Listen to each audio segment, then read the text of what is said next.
Before you quit your job, जिसे लिखा है रॉबर्ट कियोसाकी ने, और बुक का इंट्रोडक्शन कुछ इस प्रकार से है। क्या आप अपने रेगुलर 9 to 5 जॉब से थक चुके हैं? क्या आप एक एम्प्लॉय के रूप में काम करते करते बोर हो गए हैं? अगर हाँ, तो ये बुक आपके लिए है। शायद आप भी ऐसे लोगों को जानते होंगे जिन्होंने जॉब को छोड़कर बिजनेस की शुरुआत की और आज वो काफी सक्सेसफुल हैं और अच्छा खासा कमा रहे हैं। आप भी उनमें से एक बन सकते हैं। ये बातें सिर्फ कोरी कल्पना नहीं है और ना ही कोई सपना है। इस बुक के ऑथर रॉबर्ट आपको सिखाएंगे कि अपनी जॉब छोड़कर एक लंबी छलांग लगाने से पहले आपको क्या क्या सीखने की जरूरत है। एक बिजनेसमैन बनना आसान नहीं है। इस बुक के जरिए आपको यह समझ में आएगा कि इस प्रोफेशन में सिक्योरिटी नाम की कोई चीज नहीं होती। इसमें आपको रेगुलर सैलरी और बेनिफिट्स नहीं मिलने वाले। आप यह भी जानेंगे कि नए बिजनेसमैन बार बार और कई बार फेल भी होते हैं, लेकिन मायने यह रखता है कि आप अपनी गलतियों से सीखकर कड़ी मेहनत करने के लिए तैयार हों। इस सफर की शुरुआत अपना माइंडसेट और नजरिया बदलने से होती है। हो सकता है कि आप सालों से एक एम्प्लॉय हों और एक एम्प्लॉय की तरह ही सोचते हों, लेकिन अब इसे बदलने का समय आ गया है। एक बिजनेसमैन किस तरह सोचता है, यह सीखने के बाद आपको फ्रीडम और सक्सेस दोनों मिलेंगे।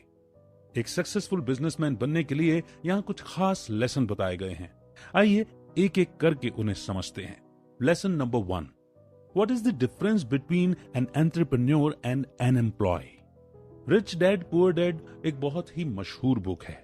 उसमें जो पुअर डैड थे उनका कहना था कि मन लगाकर पढ़ाई करो, अच्छे मार्क्स लाओ, ताकि आपको एक स्टेबल इनकम वाली अच्छी जॉब मिल सके। उन्होंने रॉबर्ट को भी एम्प्लॉय बनने के लिए एनकरेज किया। तो वहीं रिच डैड का कहना था कि अपना खुद का बिजनेस शुरू करो और उन लोगों को काम पर रखो जो आपसे ज्यादा स्मार्ट हैं। उन्होंने रॉबर्ट को एक बिजनेसमैन बनने के लिए एनकरेज किया। तो एक बिजनेसमैन और एम्प्लॉय में आखिर फर्क क्या होता है? एक एम्प्लॉय बिजनेस की शुरुआत होने के बाद उसमें काम करना शुरू करता है, लेकिन एक बिजनेसमैन को बिजनेस के शुरू होने से पहले ही काम पर लगना पड़ता है। सच्चाई तो यह है कि 99% नए बिजनेस अपनी 10th एनिवर्सरी के पहले ही बंद हो जाते हैं। ज्यादातर बिजनेस खराब प्लानिंग की वजह से फेल होते हैं। कंपनी का ओनर अपनी कड़ी मेहनत से बिजनेस को लंबे समय तक चलाने की कोशिश करता है। हालांकि ऐसा करने के बाद कई सालों के बाद ओनर भी थक जाता है। काफी समय और पैसा उन एक्टिविटीज में लगानी पड़ती हैं जो असल में प्रॉफिट कमाने में कोई मदद नहीं करते। पहली बात, अगर किसी बिजनेस को खराब तरीके से डिजाइन किया गया हो तो ओनर की घंटों की कड़ी मेहनत भी उसे बचा नहीं सकती। रॉबर्ट के एक दोस्त थे जिनका नाम जॉन था। जॉन ने अपना बिजनेस शुरू करने के लिए एक बड़े बैंक में जॉब छोड़ दी थी। वो लोन ऑफिसर के रूप में काम करते थे, जिसके लिए उन्हें अच्छी सैलरी मिलती थी। लेकिन उन्होंने ये देखा कि बैंक के जो सबसे अमीर कस्टमर्स थे वो बिजनेसमैन थे। जॉन सोचा करते थे कि क्या कभी वो उनमें से एक बन पाएंगे।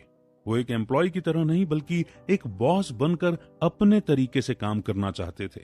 इसीलिए जॉन ने जॉब छोड़ दी और अपनी मां के साथ एक छोटा सा फूड जॉइंट खोल लिया। वो वहां लंच सर्व करते थे। उन्होंने शहर में कॉर्पोरेट ऑफिस के पास एक जगह रेंट पर ले ली। हर रोज जॉन और उनकी मां सुबह 4 बजे उठते और खाना तैयार करने में लग जाते। दोनों कम दाम पर अच्छा खासा खाना परोसने के लिए कड़ी मेहनत कर रहे थे। वो कम दाम लेते थे लेकिन प्लेट भर कर खाना देते थे। रॉबर्ट अक्सर वहां खाने और उनसे बातें करने जाते थे। जॉन बहुत खुश लग रहे थे। उन्हें कस्टमर्स को सर्व करना बहुत पसंद था। वो अक्सर रॉबर्ट से कहते कि किसी दिन हम भी एक बड़ा नाम होंगे। हम लोगों को काम पर रखेंगे ताकि वो हमारे लिए कड़ी मेहनत कर सकें। लेकिन वो दिन कभी नहीं आया। जॉन की मां गुजर गई थी। जॉन ने जॉइंट बंद करके एक रेस्टोरेंट में मैनेजर की पोस्ट के लिए अप्लाई किया। अब जॉन एक बार फिर से एम्प्लॉय बन गए थे। आखिरी बार जब रॉबर्ट उनसे मिले तो जॉन ने बताया कि उनकी सैलरी कम थी लेकिन उन्हें कम घंटे काम करना पड़ता था। अब आप कहेंगे कि कम से कम जॉन ने बिजनेस चलाने की कोशिश तो की और उसने बहुत कड़ी मेहनत भी की। अगर उनकी मां जिंदा होती तो हो सकता था कि उनका बिजनेस बढ़ जाता और वो बहुत पैसे कमा लेते। रॉबर्ट को जॉन की मां से बहुत लगाव था। वो इस बात से दुखी थे कि इतनी मेहनत करने के बावजूद उनका बिजनेस फेल हो गया था। लेकिन ये फेलियर भी बिजनेसमैन होने का एक हिस्सा है। जॉन के बिजनेस को डिजाइन करने के तरीके में कुछ गलती थी। एक सक्सेसफुल बिजनेस को इस तरह डिजाइन किया जाना चाहिए ताकि वो अपने ओनर के ना होने के बावजूद भी चलता रहे और ग्रो करता रहे। यही एक बिजनेसमैन का असली काम होता है। उसे एक ऐसा बिजनेस मॉडल बनाने की जरूरत है जो उसके होने या ना होने के बावजूद कस्टमर्स को वैल्यू दे सके, लोगों को काम पर रख सके, ग्रो कर सके। रॉबर्ट के अनुसार बिजनेस में 4 तरह के लोग होते हैं। पहला है एम्प्लॉय, दूसरे हैं खुद का बिजनेस चलाने वाले छोटे बिजनेस ओनर्स, तीसरे हैं बड़े बिजनेस ओनर्स जो 500 या उनसे ज्यादा एम्प्लॉयज को काम पर रखते हैं, और चौथे हैं इन्वेस्टर्स। एक सीनियर मैनेजर और सिक्योरिटी गार्ड दोनों ही कंपनी के एम्प्लॉय हैं। उन्हें रेगुलर सैलरी मिलती है। ऐसे लोगों को सेफ और फिक्स्ड इनकम चाहिए। बिजनेस ओनर्स का यह मानना है कि अगर आप कोई काम ठीक से करवाना चाहते हैं तो आपको उसे खुद करना चाहिए। ऐसे लोगों को दूसरों पर कम विश्वास होता है, इसलिए इनका बिजनेस ज्यादा बड़ा नहीं हो पाता। ये छोटे बिजनेस ओनर्स सारे काम खुद संभालते हैं। वहीं दूसरी ओर बड़े बिजनेस ओनर्स अच्छा सिस्टम बनाने में और टैलेंटेड लोगों को काम पर रखने में विश्वास करते हैं। ऐसा करने से कंपनी ओनर की लगातार निगरानी के बिना भी बड़ी हो सकती है। इन्वेस्टर्स वो होते हैं जो छोटे और बड़े बिजनेस की तलाश में रहते हैं, जो उनके पैसों का सही इस्तेमाल कर उसे और बढ़ा सकें। Lesson number 2, learn how to turn bad luck into good luck. ये चैप्टर अपनी गलतियों से सीखने के बारे में है। आपको फेलियर को या अपनी गलतियों को बैड लक के रूप में नहीं देखना चाहिए। आपको उन्हें अपने बिजनेस को और खुद को ज्यादा जानने के मौकों के रूप में देखना चाहिए। गलतियां स्टॉप सिग्नल्स की तरह होती हैं। ये वार्निंग साइन के जैसे हैं, जिसका मतलब है कि आपको रुक कर सोचने की जरूरत है। यानी आप कहीं न कहीं भूल कर रहे हैं और आपको उस भूल का पता लगाने की जरूरत है। ये हमें कुछ नया सीखने का मौका देती हैं। इसलिए अगर अगली बार आप फेल होते हैं तो निराश मत होइए। आपको बस रुक कर सोचने की जरूरत है। आपको गुस्सा और दोष देने की फीलिंग्स को साइड में रखना होगा। अपना नजरिया बदलें और इस बात को एक्सेप्ट करें कि फेल होना बुरा नहीं है। इससे आपको हताश होकर चीजों को बीच में छोड़ना नहीं है, बल्कि ये समझना है कि आप क्या गलती कर रहे थे और उससे सीखना है। आइए रॉबर्ट के पुअर डैड की कहानी सुनते हैं। 50 की उम्र में वो गवर्नमेंट जॉब से रिटायर हुए और उन्होंने खुद का बिजनेस शुरू किया। उन्होंने एक फेमस आइसक्रीम ब्रांड की फ्रेंचाइजी ली। पुअर डैड ने सोचा कि ये बिजनेस तो फेल हो ही नहीं सकता, क्योंकि लोग उस ब्रांड के दीवाने थे। लेकिन सिर्फ 2 ही सालों में उनकी दुकान बंद हो गई और उनका सारा पैसा डूब गया। इस घटना की वजह से उन्हें बहुत गुस्सा आ रहा था और वो काफी उदास भी हो गए थे। अपने बिजनेस के फेल होने के लिए उन्होंने फ्रेंचाइजर को दोषी ठहराया। उन्होंने अपनी गलतियों से कुछ नहीं सीखा। उनके स्टोर में कुछ गिने चुने लोग ही आया करते थे, लेकिन इसके अलावा उनके लॉयल कस्टमर्स नहीं बन पाए। वो स्टोर में घंटों अकेले बैठे रहते थे। यहाँ सबक यह है कि किसी और को दोष देने की बजाय उन्हें तुरंत इस बात को एक्सेप्ट कर लेना चाहिए था कि कहीं न कहीं उनसे गलती हुई है। उन्हें अंधाधुन आगे बढ़ने की जगह रुककर थोड़ा सोचना चाहिए था। उन्हें अपनी गलतियों का पता लगाकर उसे सुधारना चाहिए था। लेकिन उन्होंने इस पर गौर ही नहीं किया और एक के बाद एक दिन निकलते गए, जिसका अंजाम ये हुआ कि उनका दीवाला निकल गया था।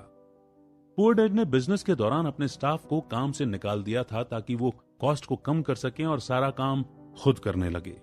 इसके बाद उनका अपने बिजनेस पार्टनर से झगड़ा हुआ। उन्होंने एक लॉयर की मदद से फ्रेंचाइजर पर केस कर दिया। पुअर डैड ने अपना सारा पैसा अपनी गलतियों का दोष दूसरों पर लगाने में खर्च कर दिया। फेलियर एक्सेप्ट कर एक नई शुरुआत करने की बजाय वो हालात बद से बदतर करते चले गए। एक बिजनेस खड़ा करने की प्रोसेस में फेलियर वो सच है जिसे टाला नहीं जा सकता। इसलिए जितनी जल्दी आप गलतियों से सीखेंगे उतना ही आपके लिए अच्छा होगा। यहाँ एक कॉमन प्रोसेस बताया गया है जिससे हर एक बिजनेसमैन को गुजरना पड़ता है। पहला, अपने बिजनेस की शुरुआत करें। दूसरा, फेल होने पर अपनी गलतियों से सीखें। तीसरा, एक गाइड या गुरु की तलाश करें। चौथा, अगर फिर फेल हुए तो हताश होने की जगह फिर उससे सीखें। और पांचवा, अपने बिजनेस के बारे में और जानने की कोशिश करें या ट्रेनिंग लें। छठा, अगर फेल हुए तो उससे फिर सीखें। सातवां, अगर आपने सक्सेस हासिल कर ली तो आप थोड़ा रिलैक्स कर सकते हैं। आठवां, अपनी सक्सेस का जश्न मना सकते हैं। नौवां, अपने बिजनेस से होने वाली इनकम पर ध्यान दें और अपनी हार और जीत का हिसाब रखें। 10वां, फिर से शुरू कर पहले स्टेप पर जाएं। लेकिन सच्चाई तो यह है कि बिजनेसमैन बनने की इच्छा रखने वाले 90% लोग पहले स्टेप तक भी नहीं पहुंच पाते। उनके माइंड में एक परफेक्ट बिजनेस प्लान तो होता है, लेकिन उसे हकीकत में बदलने के लिए वो कोई एक्शन ही नहीं लेते। इसे एनालिसिस पैरालिसिस कहा जाता है। यहां यह सबक सीखने को मिलता है कि जब तक आप कोशिश नहीं करेंगे तब तक आप जान ही नहीं पाएंगे। जब आप बिजनेस शुरू ही नहीं करेंगे, आपको पता कैसे चलेगा कि किस चीज की कमी है या किस चीज को बेहतर बनाने की जरूरत है। जब तक आपके पास सीखने के लिए कोई बिजनेस नहीं होगा, आप बिजनेसमैन नहीं बन सकते। फेल होना बुरा नहीं है, लेकिन अपनी गलती न मानना या उससे कुछ न सीखना बहुत बुरा है। हम इंसान हैं और कभी कभी गड़बड़ हो जाती है। मायने ये रखता है कि आप गलती को पहचान कर उससे सीखें और दोबारा खड़े होने का जज्बा दिखाएं। अगर आप ऐसा नहीं कर सकते तो आप हमेशा के लिए एक एम्प्लॉय बनकर रह जाएंगे।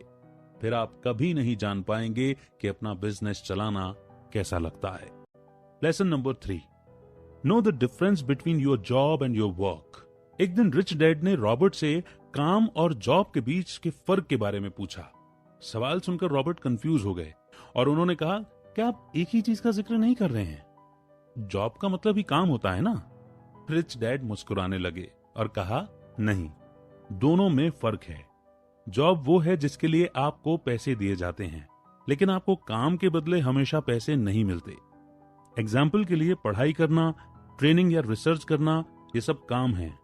ये वो काम है जो आप जॉब की तैयारी के लिए करते हैं। रिच डैड का मानना है कि आप जितना ज्यादा काम करेंगे, आपको जॉब में उतनी ज्यादा सैलरी मिलेगी। जो लोग पढ़ते नहीं, ट्रेनिंग नहीं लेते या रिसर्च नहीं करते, उन्हें जॉब में कम पैसे मिलते हैं।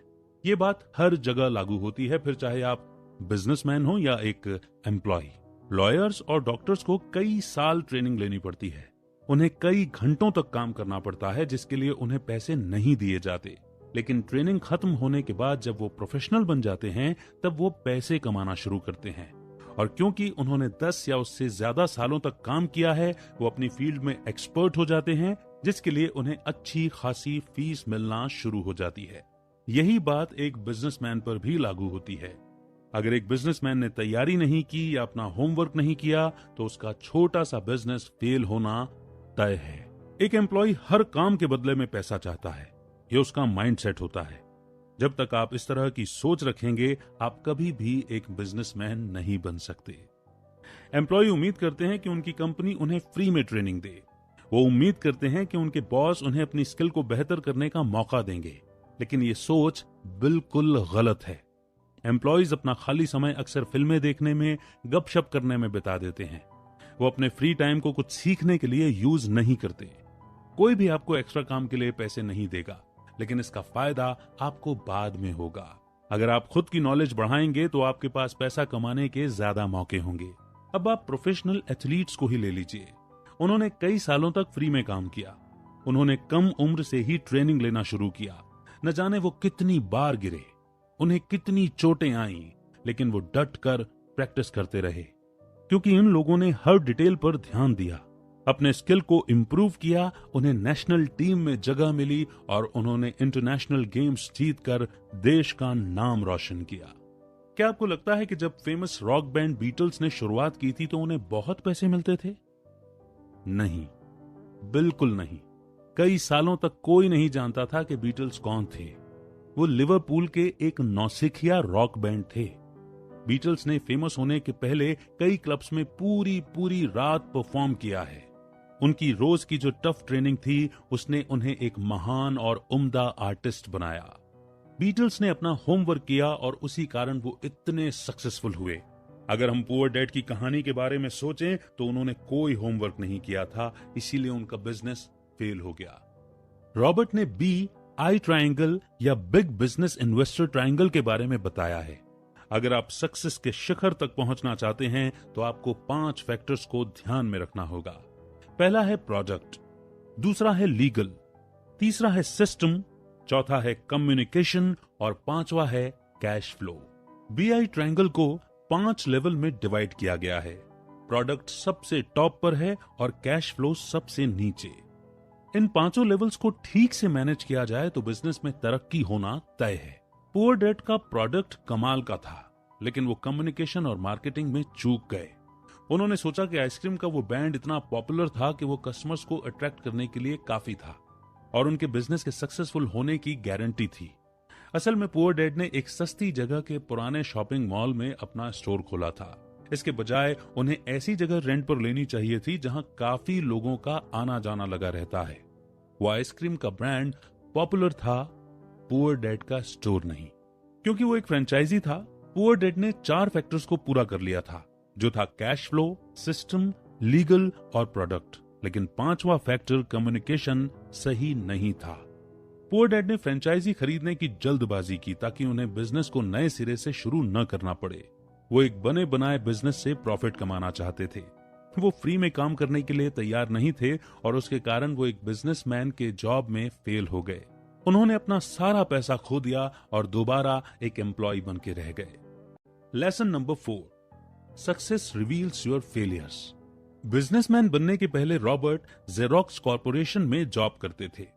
उस समय वो कंपनी के सबसे खराब सेल्समैन थे। वो एक भी प्रोडक्ट नहीं बेच पाते थे और अपने साथियों से काफी पीछे थे। इसीलिए रॉबर्ट ने सलाह मांगने के लिए रिच डैड को बुलाया। तुम एक दिन में कितने कॉल्स करते हो? रिच डैड ने पूछा। रॉबर्ट ने कहा 3 या 4, लेकिन ज्यादातर वक्त वो कॉफी शॉप में या पेपर वर्क करने में बिताते थे। उन्हें ये कॉल्स करने में बड़ी शर्म आती थी। रॉबर्ट को रिजेक्शन से नफरत थी, इसलिए वो कम से कम कॉल करना चाहते थे। रिच डैड ने कहा, पूरी दुनिया में एक भी इंसान ऐसा नहीं है जो रिजेक्ट होना पसंद करता है। बस कुछ गिने चुने लोग ही हैं जो अपने डर को दूर करके ऐसे कॉल्स करने में बेहतर हो जाते हैं। फेलियर को रोकने के लिए आपको जल्द से जल्द फेल होने की जरूरत है। जी हां, आपने बिल्कुल ठीक सुना। जितनी जल्दी आप फेल होंगे उतनी ही तेजी से आप अपनी गलतियों से सीखेंगे। और अगर आप ऐसा नहीं कर सकते तो आप पीछे भी हट सकते हैं, लेकिन इससे आप सिर्फ एक लूजर बन के रह जाएंगे। रिच डैड ने सलाह दी कि रॉबर्ट को एक नाइट शिफ्ट में एक अलग सेल्स जॉब ले लेनी चाहिए। उन्होंने ऐसा इसलिए कहा ताकि रॉबर्ट जल्द से जल्द फेल हो सके। लेकिन रिच डैड की बात सुनकर रॉबर्ट शिकायत करने लगे। उन्होंने कहा कि वो रात में काम नहीं करना चाहते, इसके बजाय वो नाइट क्लब में पार्टी और एंजॉय करना चाहते थे। रिच डैड ने पूछा, तुम सच में एक बिजनेसमैन बनना चाहते हो? नहीं, एक बिजनेसमैन की सबसे जरूरी स्किल होती है प्रोडक्ट बेचना। सेल्स के बिना कोई बिजनेस टिक नहीं सकता। अगर आप एक प्रोडक्ट भी नहीं बेच सकते तब आपके लिए एक एम्प्लॉय का रोल ही परफेक्ट है। इसीलिए रॉबर्ट ने फिर से कोशिश की, लेकिन लोगों ने उन्हें फिर रिजेक्ट कर दिया। वो हमेशा कहते, सॉरी, इसमें हमें कोई इंटरेस्ट नहीं है, या अगर तुम यहां से नहीं गए तो मैं फौरन पुलिस को फोन कर दूंगा। तब जाकर उन्हें रिच डैड की बात समझ में आई कि जॉब में सैलरी मिलने से पहले आपको फ्री में काम करने की जरूरत होती है। इसीलिए रॉबर्ट ने चैरिटी के काम के लिए अपना नाम आगे किया। इस काम में उन्हें लोगों को कॉल करके पूछना था कि क्या वो कुछ पैसे दान करना चाहते थे। रॉबर्ट जेरोक्स में अपना जॉब खत्म कर शाम को 7 से 9 ये काम करने लगे और सच में बहुत तेजी से फेल हुए। अब दिन में 3 या 4 कॉल के बजाय रॉबर्ट 20 कॉल कर रहे थे। उन्हें बार बार रिजेक्ट किया गया और वो इस फेलियर को बेहतर ढंग से हैंडल करना सीख रहे थे।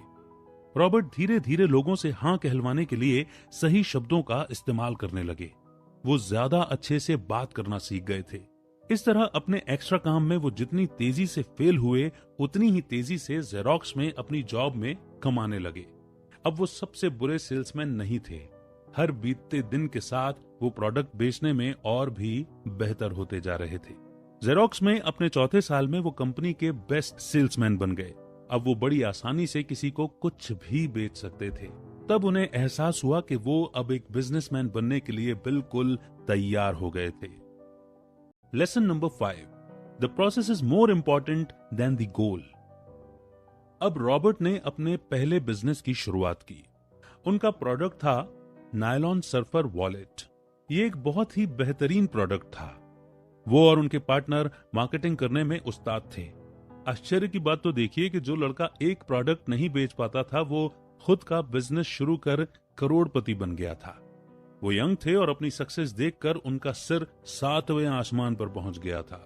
अपने पैसों से उन्होंने रेसिंग कार खरीदी, पूरी रात पार्टी करते रहे, लेकिन कुछ समय बाद उनका बिजनेस खराब होने लगा।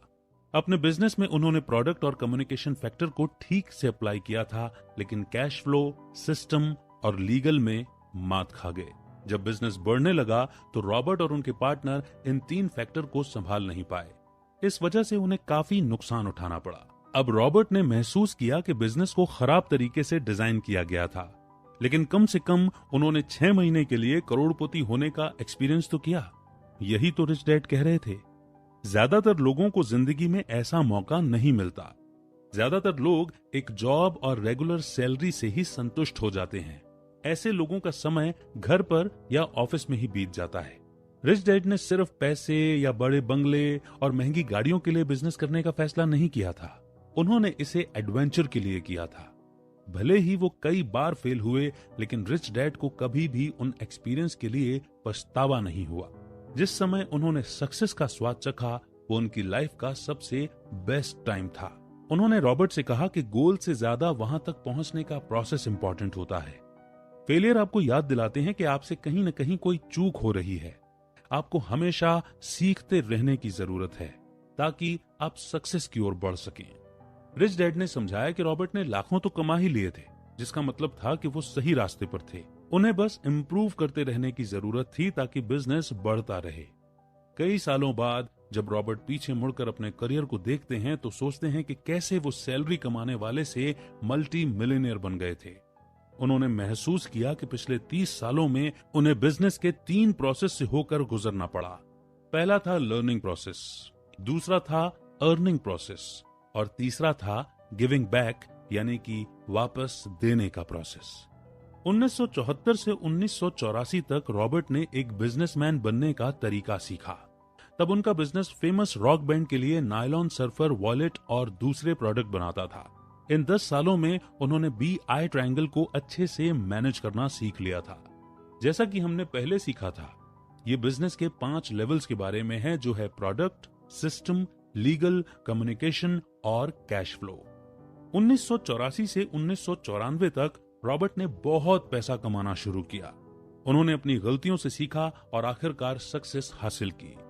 उन्होंने अपने प्रॉफिट को प्रॉपर्टी में इन्वेस्ट किया, जिससे उन्हें रेंट और दूसरे इनकम होने लगे। उन्होंने इन्वेस्टर्स और बिजनेसमैन बनने की इच्छा रखने वाले लोगों को बिजनेस सिखाने का कोर्स भी ऑफर करना शुरू किया। 1994 से 2004 तक रॉबर्ट ने फैसला किया कि अब तक उन्होंने जितना भी कमाया है उसके बदले उन्हें भी कुछ करना चाहिए, यानी गिविंग बैक। उन्होंने लाखों कमा लिए थे। अब वो ज्यादा से ज्यादा लोगों को सिखाना चाहते थे कि वो भी बिजनेस में कैसे सक्सेसफुल हो सकते हैं। इसके लिए उन्होंने रिच डैड कंपनी बनाई। रॉबर्ट ने खुद से पूछा कि मैं ज्यादा लोगों की मदद और सेवा कैसे कर सकता हूं। रॉबर्ट को सफलता के शिखर पर पहुंचने में 30 साल लगे। तो बताइए, हम में से कितने लोग इस प्रोसेस से गुजरने के लिए तैयार हैं? जब भी कोई ये सवाल पूछता है कि कौन कौन करोड़पति बनना चाहता है, तो लोग बड़ी जल्दी अपना हाथ ऊंचा कर देते हैं। बेशक हर कोई करोड़पति बनना चाहता है, लेकिन इससे भी ज्यादा जरूरी सवाल तो ये है कि इस चैलेंजिंग प्रोसेस से गुजरने के लिए कौन कौन तैयार है। वैसे तो कई तरीके हैं जिससे आप अमीर बन सकते हैं, जैसे जब आपको अच्छी खासी जायदाद मिल जाती है, या आप किसी अमीर इंसान से शादी कर सकते हैं, या किसी क्राइम के चक्कर में पड़ जाते हैं, या लॉटरी में पैसे जीतते हैं। लेकिन ये तरीके लंबे समय तक टिके नहीं रहते। ये आपको कभी भी सच्ची खुशी और सक्सेस नहीं दे पाएंगे। कई साल पहले एक जर्नलिस्ट ने हेनरी फोर्ड से पूछा, अगर आप बिजनेस में अपना सारा पैसा खो देते हैं तो आप क्या करेंगे? हेनरी ने कहा, मैं उसे 5 सालों के अंदर वापस कमा लूंगा। इसीलिए लाखों कमाने का सबसे अच्छा तरीका है एक स्मार्ट बिजनेसमैन बनना। अमीर होने से ज्यादा जरूरी है स्मार्ट होना। अगर कभी आप अपना सारा पैसा खो भी देते हैं तो भी आप उस प्रोसेस से सीखकर ज्यादा होशियार और स्मार्ट हो जाते हैं। जब तक आपका माइंडसेट एक स्मार्ट बिजनेसमैन जैसा होगा, तब तक चाहे कुछ भी हो जाए, आप हमेशा पैसा कमाते रहेंगे, बिल्कुल हेनरी फोर्ड की तरह। तो दोस्तों, इसी के साथ ये audio book summary before you quit your job यहीं पर खत्म होती है, लेकिन एक बेहतरीन कंक्लूजन हमें देती है। तो इस ऑडियो बुक समरी में आपने एक एम्प्लॉय और एक बिजनेसमैन के बीच के फर्क के बारे में जाना। अगर आप सच में एक बिजनेस की शुरुआत करना चाहते हैं तो आपको रिस्क लेने के लिए तैयार रहना होगा। बिजनेसमैन को मंथली सैलरी नहीं मिलती। कोई प्रॉफिट होने से पहले आपको खुद रेंट, इंटरनेट, सबका खर्च भी उठाना होगा। आपने ये भी समझा कि बिजनेस शुरू करने की प्रोसेस में हम कई बार फेल होते हैं, लेकिन जितनी जल्दी आप अपनी गलतियों को पहचान लेंगे उतनी ही जल्दी आप उसका हल भी ढूंढ सकते हैं। फेलियर इस प्रोसेस का हिस्सा है। जब तक आप कोशिश नहीं करेंगे तब तक आपको पता नहीं चलेगा। बिजनेस के बारे में जानने का सबसे अच्छा तरीका है उसे रियल में एक्सपीरियंस करना। आपने जॉब और वर्क के बीच के फर्क को भी समझा। एक बिजनेस की शुरुआत में बिजनेसमैन बहुत सारे काम फ्री में करते हैं।